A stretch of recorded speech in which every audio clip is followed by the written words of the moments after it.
Welcome. We will wait just a second to get started as more people might be filtering in. But welcome again. Welcome, everyone. I am delighted that you have joined us for today's webinar. And it's the first in a new series, Everyday Gen AI, Research, Writing, and Design Tools for Transportation Professionals. So today is the first webinar in this new series, and we're going to be focusing today on how you use AI tools to find information that you need on the job, or if you're a student, you can use for your transportation themed classes. My name is Dr. Asha Weinstein Agrawal, and I work at the Mineta Transportation Institute here at San Jose State University. I'm MTI's education director, as well as director of MTI's National Transportation Finance Center. MTI's mission is to increase mobility for all by improving the safety, efficiency, accessibility, and convenience of our nation's transportation system. We accomplish this through surface transportation research, technology transfer, education, and workforce development.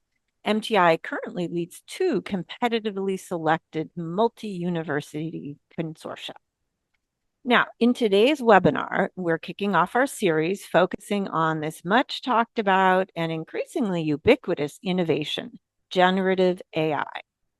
Today's webinar is going to teach us strategies for how to use GenAI to efficiently find information. And two of the key techniques that will be covered are the essential arts of how to ask the right questions of your AI, and then how to validate the results you get to make sure that they are true and high quality.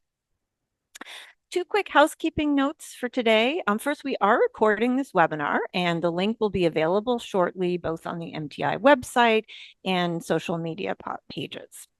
Second, we will have a few minutes for discussion after our speaker's presentation, so feel free to add questions to the webinar Q&A. And I think some of you may have already done this, but feel free to use the chat just to introduce yourself, tell us your name and where you're joining from if you would like. Now it is my great pleasure to introduce our featured speaker for today, Dr. Egbe-Etu Etu, who's an assistant professor of business analytics at San Jose State University. He is a research associate at MTI as well. Before joining SJSU, Dr. Etu received his PhD in industrial and systems engineering from Wayne State University and his bachelor's degree in civil engineering from Covenant University in Nigeria. His research centers on the development of use-inspired machine learning tools to solve challenging business problems in healthcare, manufacturing, and, of course, transportation. Welcome, Etu. We are so glad to have you today. Thank you, Asha. It's a pleasure to be here. Hello, everyone, and welcome. So my name is Dr. Etu. I am a research associate at MTI, and I'm also an assistant professor of business analytics at SJSU. I'm super thrilled to have you all here for today's session on using Gen AI to find information and data in the transportation industry. Over the next 45 minutes, we're going to look into practical, real-world ways you can use Gen AI to speed up your research or maybe work project and discover high-quality data and work smarter in your daily transportation tasks, all using tools that are accessible and easy to learn. So once again, thank you for joining us, and I hope I can make the next 40 minutes or thereabout worthwhile for each and every one of you.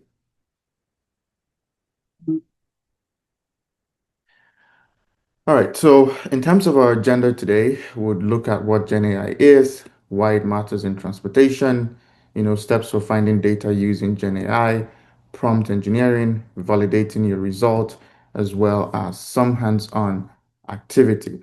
But before I proceed further, I just wanted to take a minute to, talk about AI or artificial intelligence. It's the buzzword in our society today, but some people know what it is and some people don't. So AI basically refers to computer systems that can perform complex tasks that normally require human intelligence, right? So often this AI system would be able to learn from a lot of data that has been used to train the model. So many industries today are basically using AI for different things, right? And the transportation industry should not be left behind. And we could also use AI to make some of the tasks that we have in the transportation industry better and also efficient.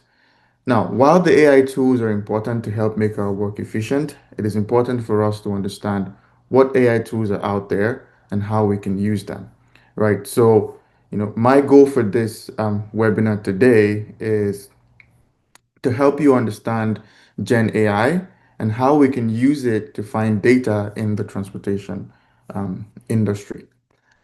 Now, to kind of get a sense of some of these AI tools, I have a question for all of you here today. If you're familiar with some of these logos. So when you see the logo and you are familiar with it, please just go ahead in the chart and type your answers out. Let's see if everyone is really familiar with these logos or not. The other thing I would say is I want this webinar to be really interactive and practical for all of us. So let's go ahead and see what the first logo is. So here is our first logo. Could you put your response in the chat? Oh, okay, all right, okay, all right. I didn't even post it and everyone already gets the answer. All right, that's good. That's good. All right, let's see. The second one.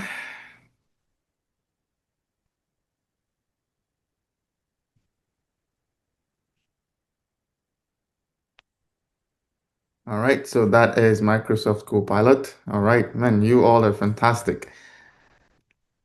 All right, and here's the third one.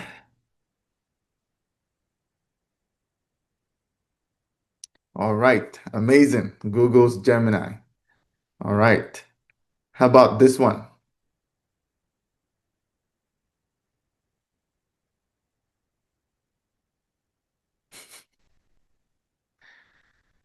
Okay, I can see some question marks from a few people. No, it's not Gemini. Any other person? Nope, not DeepSeek. No, that's not Grok. Okay. All right, so this is Cloud AI by Anthropic, right? Okay, how about the last one?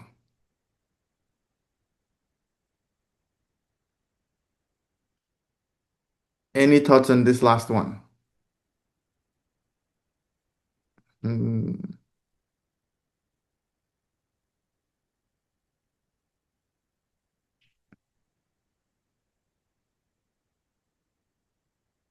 all right, so this one is Jasper AI. Right. So that's the logo for Jasper AI. But I think overall, everyone did pretty well. And I could see that, almost all of you are familiar with some of these logos here, especially when we look at the top ones, ChatGPT, Microsoft Copilot, as well as Google Gemini, right? Um, these are just some of the popular ones, but out there is a lot of AI tools that we can use for different tasks that we do every day. In fact, there are even way more AI tools that are currently in development to help us in other different tasks that the regular AI tools are not able to. Now that we've familiarized ourselves with some of the AI tools, let's look at what GenAI is. Right? I oftentimes just like to split the word into two and really understand what each of those words mean before we marry them back together. So starting with the word generative, what does it mean? And then already earlier on when I talked about the agenda, I gave you guys a brief definition into what artificial intelligence means. But if we start with the word generative, it basically means the ability to produce or reproduce, right? That's basically what generative is. Just, very simple definition and not looking for something complex, right? And then we know what AI means, right? Computer systems that can perform complex tasks that normally require human intelligence, right? And, these systems are often learning from and using data to accomplish whatever task that they are being programmed to do. So when we put the two together, we have that generative AI or Gen AI. So Gen AI basically refers to AI systems. So remember, the AI systems are computer systems, right, that can perform complex tasks. And in this case, one of that complex tasks is to generate new content. That content could be text, it could be images, it could be codes, like programming codes, it could be summaries of different materials that you give to it, or and it could do all of these things by learning certain patterns that you have in the data sets that are presented or uploaded into this Gen AI tools. Basically, Gen AI works by using large language models, which I'm sure everyone on this call have probably heard about them, LLMs, and I'm sure most of you are even tired of hearing them. But those LLMs are trained on big data. And when we say big data, we're just referring to data that has volume, veracity, and also variety, right? To be able to predict the next word, the next image, or even the next code. Now, some example of the Gen AI tools, we did see some of those logos, but when we look at text-based Gen AI tools, we have ChatGPT, we have Google Gemini, we have Microsoft Copilot. There are other Gen AI tools we could use for images or, to focus on research and other stuff. But the focus for today's webinar is just focused on the text-based Gen AI tools such as ChatGPT. So we're going to be using ChatGPT later on in the hands-on session. So my advice or suggestion to all of you on the call, if hopefully you joined this call from a computer, you could just open a ChatGPT window and just kind of keep that on your web browser, and I would let you know when we need to focus on it.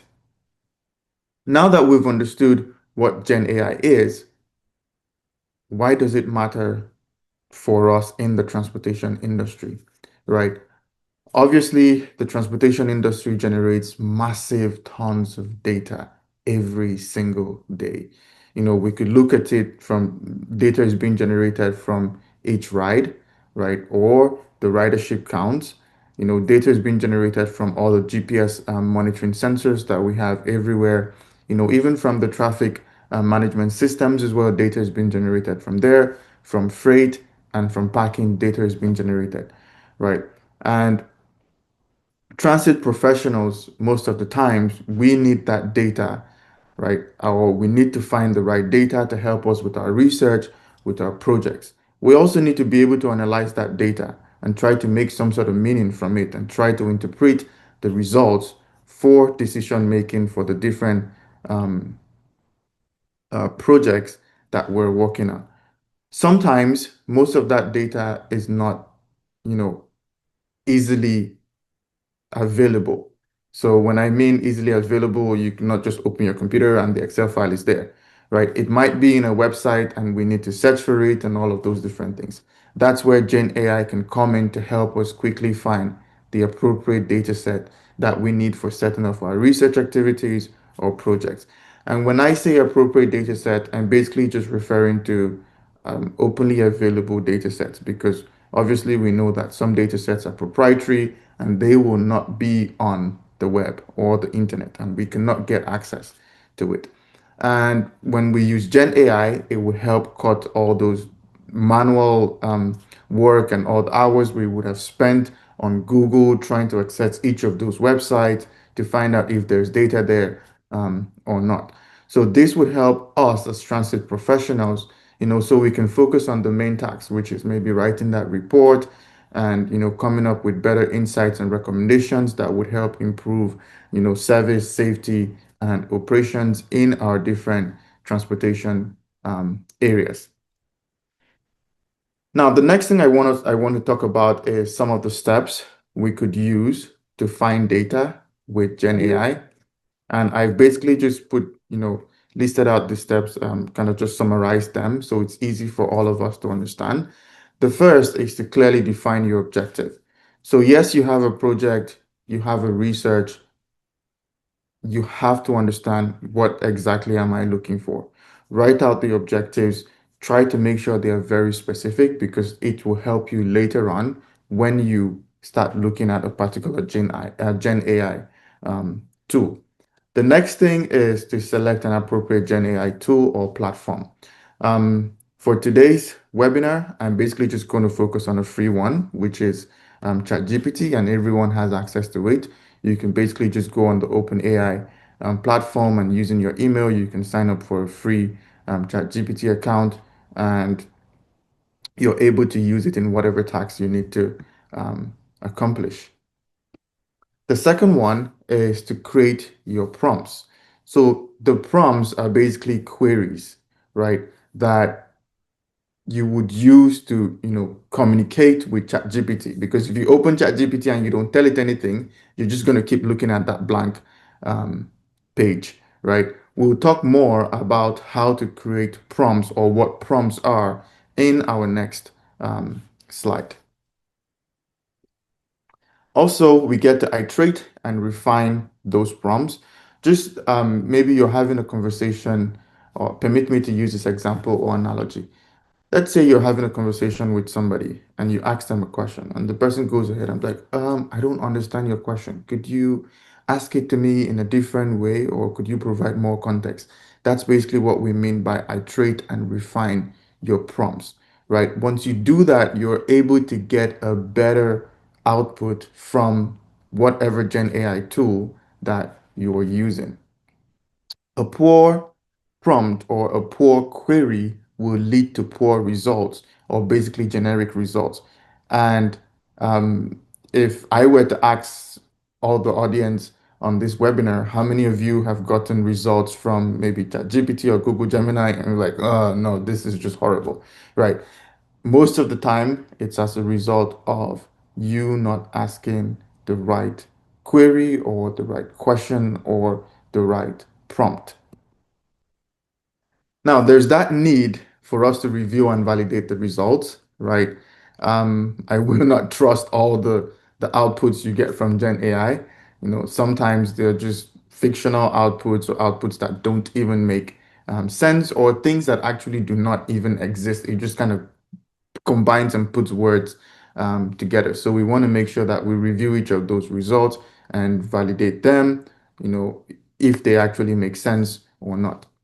And then finally, if you do get a good data or a good result that you were expecting, try to use that to make informed decisions. So we'll try to use some of these steps later on in our hands-on activity, right? But now focusing on step number 3, which is how to create your prompts or what exactly are prompts, that leads us into prompt engineering, right? So the focus here is on how to ask better questions or how to create better queries. So whatever Gen AI tool we use, it can provide us with better output, right? So prompt engineering is basically a process of crafting clear, specific, and contextual instructions. There's a reason why I'm putting those words in red. Your prompts or your queries have to be clear, they have to be specific, and they have to be contextual, right? The the more information you give to it, the better it is going to understand what you need, and it's going to produce a useful response for you. As an example, let's say I need transportation data. I'm a transportation analyst and I need transportation data, right? Which of this is a good and bad prompt and why? Could you put your comments in the chat? So here are the two prompts. The first one says, find me transportation data. The second one says, list 3 open data sets on public transit ridership trends in the US between 2018 to 2014, including their sources and download links.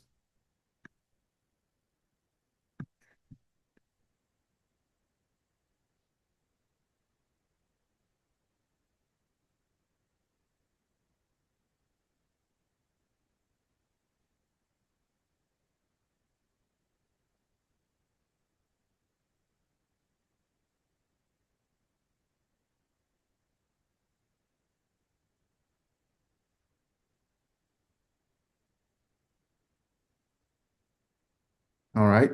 Okay. All right. Thank you all for the for the response. Um, I think I see Joe's response. Uh, Two, prompt one is way too broad and unspecific, right? All right, so obviously, prompt one, it's way too broad, right? And it would just kind of rumble around and trying to give you almost everything you can find with transportation. But for prompt two, it is good and it's straight to the point and it gives us, it's very specific. And also we have a bit of context there. We're looking at public transit ridership, right? We also have, in terms of being specific, we have a location, which is the United States. We know that's very large, but we can actually build from there. We also have some time range attached to it. So 2018 to 2014.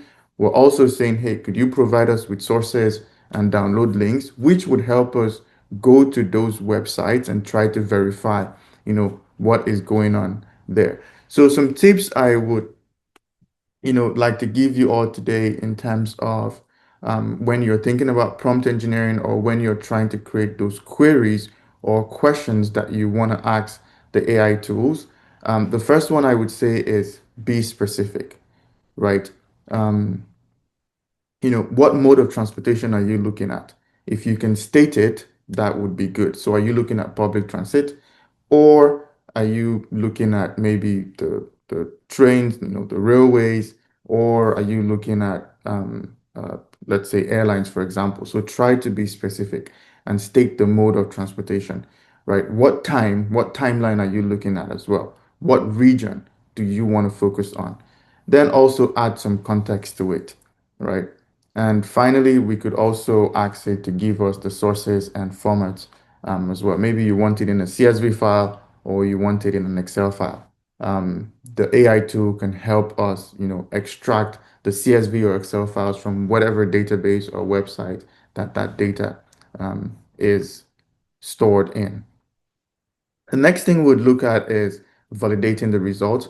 I do see some questions on the chart. So hopefully the last 15 minutes of the webinar, I will be able to address each of those questions. All right, the next thing is validating the result, which is very important. And would usually not take AI for its word, except if I have actually validated those results and know that, okay, it's giving me something that is actually accurate and something that makes sense. So some key points to help you check or validate the output you get from Gen AI. The first is checking the data source, right? So check if the output includes a link to an official or credible data portal, right? So, for example, maybe it includes a link to like the Department of Transportation where I can click on it and it takes me to the actual website of the Department of Transportation where that data set is or information is basically hosted, right? Also verify the data set from those official websites too, because the data set is stored on those official websites. I can actually go in there, click on the Excel file there, download it to my computer, or even just view it on the web to make sure that, I'm actually looking at the real data. Now, the other stuff I have also come across is the recency. So sometimes it would give you data from like 10, 20 years ago, which we don't need, right? It's giving me data from 1990, which doesn't really make sense, right? So you have to also be able to go into the, as part of checking the data source as well as the website, go there and check it for yourself if that is the data set that is actually available, or maybe you can actually find a new data set by maybe clicking and going into a new page or something like that to get, a data that is very recent and up to date. All right, now we'll look at the hands-on activity part, and I want us to go over to ChatGPT because that's the Gen AI tool that we're going to be using. It's freely available to everyone. If If you're not familiar with ChatGPT, I think I saw on the chart, some people are not. You could just type this on your browser, www.chatgpt.com or just chatgpt.com, and it basically take you to ChatGPT. You can sign up for an account using your email address and create a password that allows you to log in there as well.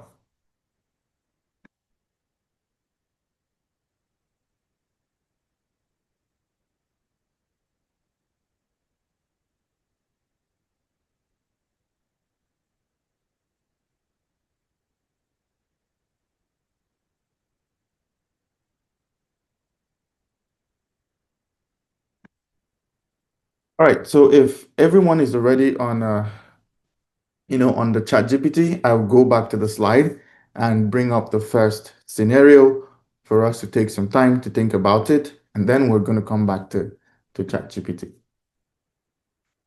All right, so our first activity will focus on finding transit ridership data. So we have this scenario. As a transit analyst, you're preparing a report on public transit ridership decline after COVID-19, and you need some data, right? Um, I want you all to take a moment to think about this, maybe take a minute to think about this. And in the chart, what prompt or what query or what question do you think you will ask ChatGPT to help you get data? So type your response in the chat and we'll try it out and go from there.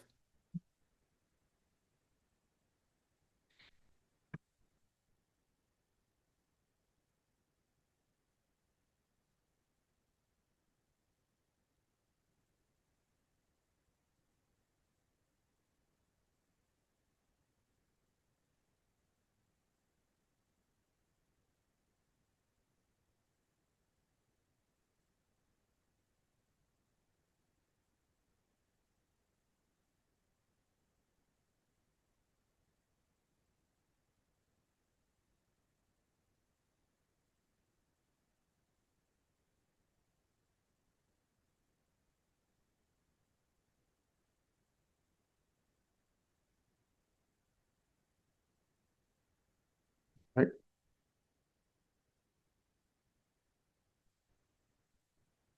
Okay, so I see some responses from Joe, from Fernanda, and also from Kristen.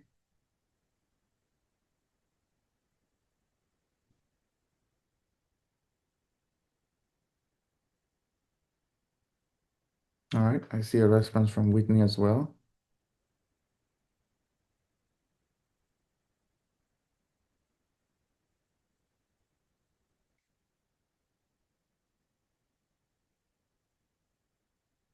All right, so I am just going to take, so I'm going to take two and we would, so I'm going to take the comment from Dewey and I'm going to put that in ChatGPT. So Dewey says, find data set about public transit ridership after 2019. So let's see. I hope everyone is able to see my screen.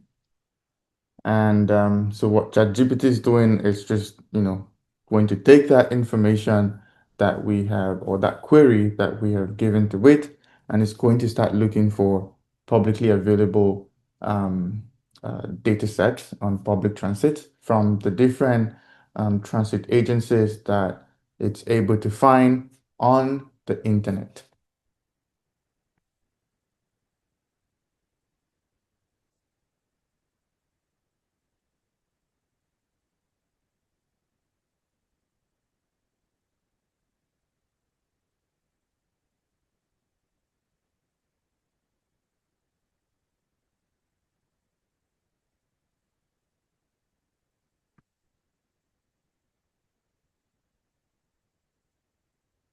All right, so it's just kind of providing some of its response um, here. So I kind of just wait for it to be done.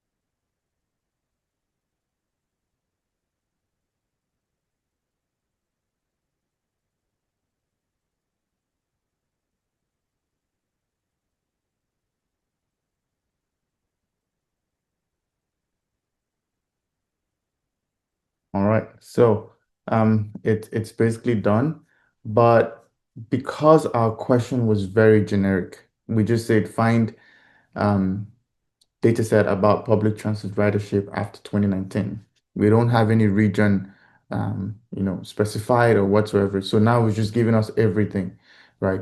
There's a national level ridership. There's information from the National Transit Database. There's also from US and Canada, and so on and so forth.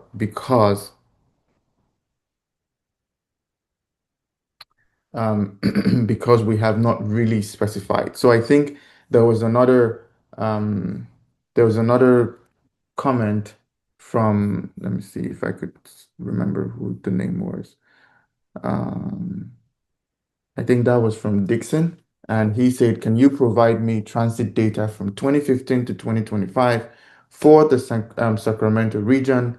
Download the data and provide sources." So this one is, there's some context to it.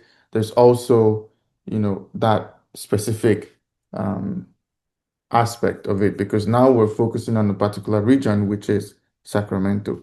So if if I s- if we click on that and allow it to basically run, and while it's doing that, I could, yes. So Joe, to your comment, 5.1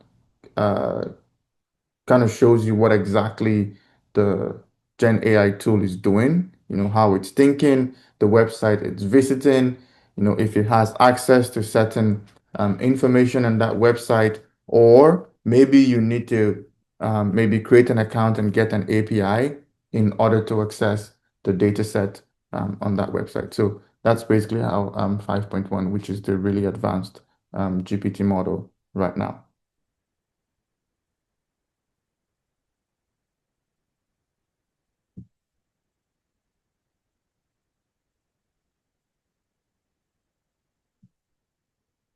All right, so we're just waiting for it to.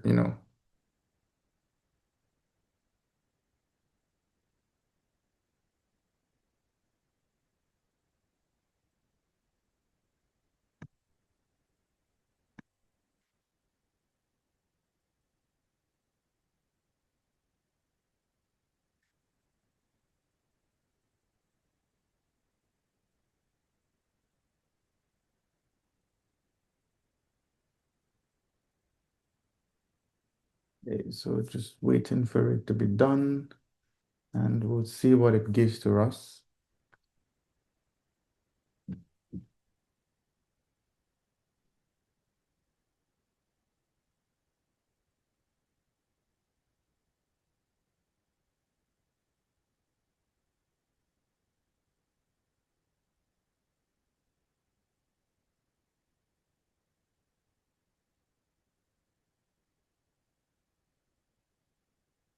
So please just be patient with it. I said, okay,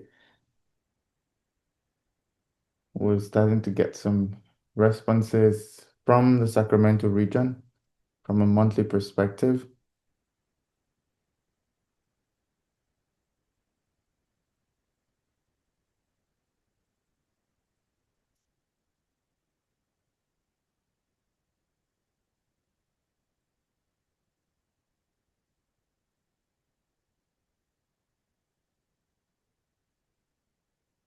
All right, so the other stuff it's doing here is that it's giving us instructions on how to download the data.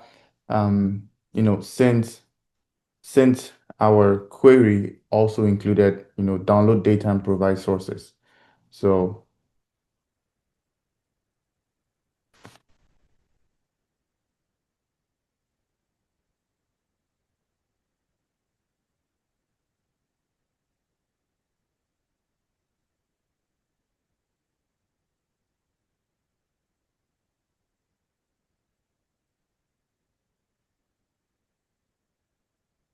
So I'm just going to allow it to kind of um, finish giving us its outputs before we move on to the next thing.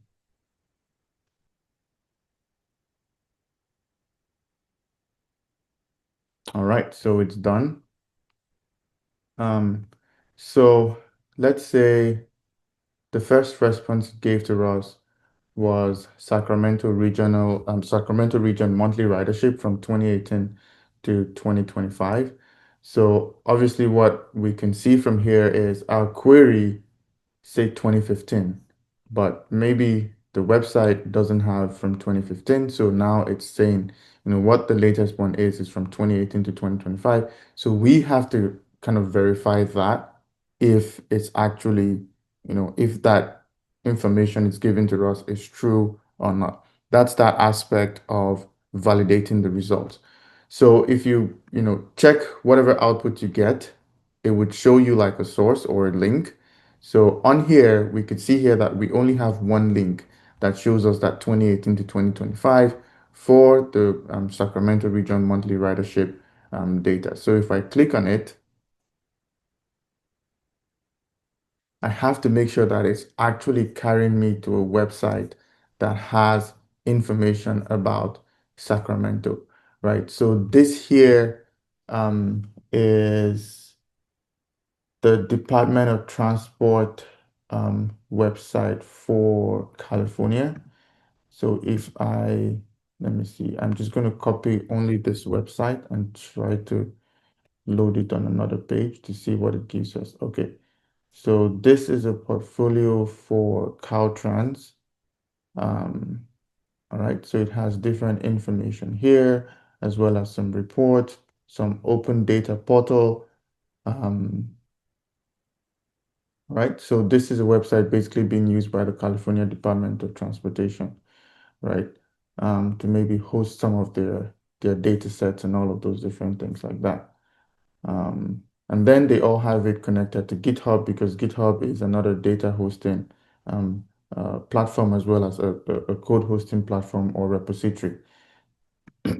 So we know that, okay, this data is kind of coming from a website that is official, right? Um, Okay, so we can basically see it from here that they haven't really reported data, before 2018, but they have data from 2018 to present. So hence, the information we were getting from our output from ChatGPT is actually correct. That coverage started from 2018 all the way to August 2025. So just one way that we could actually go in there and validate whatever information that it is given to us. So you could do the same thing, just repeat the same process for all the other links it gives to you to make sure that the information you're getting from it is actually accurate. So sometimes what I also do is, because here it's abbreviating all of these different things. I might not know what NTD means or what RTPA means. So I'd have to do a Google search to understand, okay, what does NTD mean? What does RTPA mean? And all of those different things. And are these things or are these terms or words that actually make sense in the data set I am looking for, right? So just some different techniques and ways that you can validate whatever results it gives to you and make sure that that information is correct. So because of time, we're not going to go into the second scenario, but you can try that out on your own. The other stuff I will say before I proceed or we go to the next slide is for this scenario too, for example, we could take it. Let's say you're struggling to come up with an actual question or prompt. We could actually ask GPT to give us a prompt for that scenario. So, for example, I could just say, so from a prompt engineering perspective,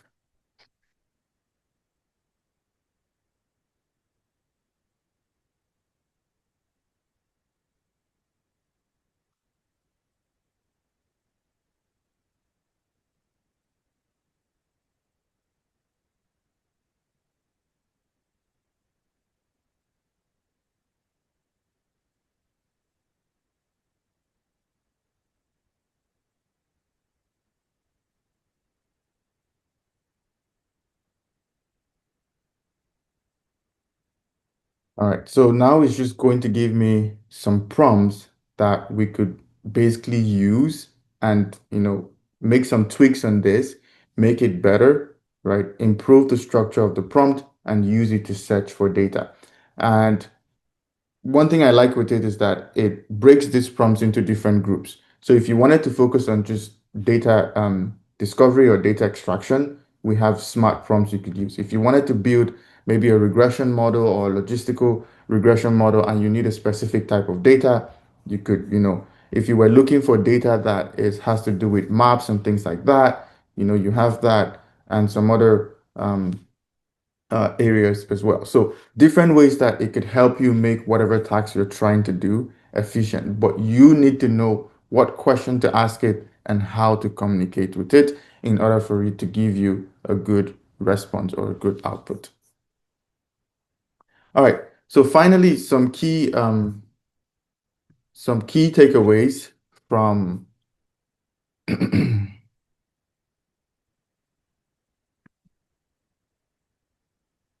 All right, so from some key takeaways from today's webinar, obviously Gen AI can help us do a lot, right? But most importantly, in the transportation area, it could help us, look for credible data sets in a much easier and faster way. It could also help, provide summaries and explanations, which you saw, it did not just show us the source to the actual website, but it also helps summarize certain things for us that may be in that data set or maybe in that website. So it's easy for us to understand it and digest it. But regardless of all these good things that Gen AI does for us, we still have to be careful, right? We have to always verify the data source and kind of use it as a co-pilot, right? It's a research assistant, it's a partner, to help you. It should not replace that critical thinking component, right? So you should still be in the driving seat, deciding what you need and what you don't need, and ensuring that you verify whatever output and results that it gives to you. All right, so that's it. Thank you for attending the webinar. And if you have any questions, please just put it in the Q&A chat, and I would do my best to respond to all of your questions. Once again, thank you. Thank you so much, Dr. Etu, for that really helpful presentation. We are nearing the end of our session together, so unfortunately, I'm not sure we'll be able to answer questions directly. Etu, if you have the time for this, maybe when we send out the link to the recording, you could perhaps add a few short answers to some of the questions that people posted, if you might have time for that. Um, So we need to wrap up now, unfortunately. sure, sure, no problem. And so anyway, we will see if we can share a few thoughts. I will end on my own note by saying I think when I was been trying to understand what these AI can do and can't do, analogy I heard was to think of it as like a really smart and eager high school student you've asked to help you. So they'll do a lot of work and they're smart and they may be creative, but they don't understand context or sort of what's important or what doesn't, and they just make mistakes. So that's where all of the validation techniques that Etu was talking about come in. So thank you again so much for joining us today. One last note before you drop off, if you are interested in our graduate program in transportation management, it's an online program for working professionals. I believe Alvarina will drop into the chat a link to our next information sessions. And please stay tuned. This is the first in a series of 3 webinars on using Gen AI at work. The next one will be about how to use AI tools to help improve the quality of your writing. And then the last one will be Gen AI tools to help with formatting and design and making your slides or reports or whatever else look better and communicate graphically well. So with that, again, thank you so much, Dr. Etu, for your time and for all of our audience members for your participation. And we will hope to see you at the next webinar. Thank you. Bye.